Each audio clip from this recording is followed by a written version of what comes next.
Padmashri doctor Krutartha Acharya 126तम जयंती महासमारोह पालित। बरगढ़ विजु पट्टनायक टाउन हॉल ठारे पद्मश्री डॉक्टर कृतार्थ आचार्य 126तम जयंती महासमारोह पालित हो साइछे।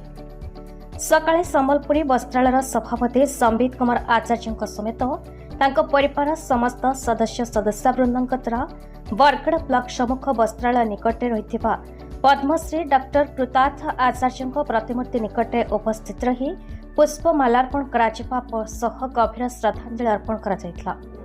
संध्यारे स्थानीय विजु पट्टनायक टाउन हॉल ठारे जयंती महोत्सव रे अवसरप्राप्त अध्यक्ष तथा स्मृति कमिटीर अध्यक्ष डॉक्टर प्रदीप अध्यक्षता करथिबा बेले स्मृतिचरण सभा आरंभ में पद्मश्री डॉक्टर कृतार्थ आचार्य फोटोचित्र रे पुष्पमालार्पण करा जायथिबा बेले विकास स्कूल छात्र छात्री द्वारा स्वागत संगीत परिवेषण करा।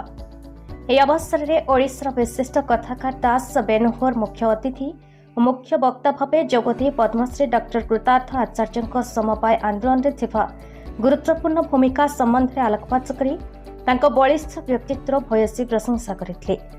संबलपुरी वस्त्रालयर परिचालन निर्देशक ऋषिकेश महाली वस्त्रालयर अग्रगति संबंधी विवरणी उपस्थापन करथिबा बेले 4 जन कुशली बुणाकार को जड़े उत्पादन केन्द्र कर्मचारी 5 जन विक्रय केन्द्र कर्मचारी तथा जड़े विक्रय केन्द्र प्रतिनिधि को तांकर कार्य दक्षता आधार में वस्त्रालय तरफ संबर्धित करा।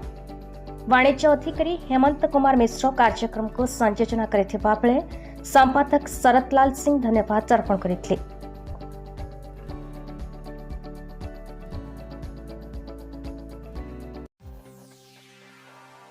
बरगढ़ जिलार टिकलाल त्रिपाठी रिपोर्ट, भारत न्यूज।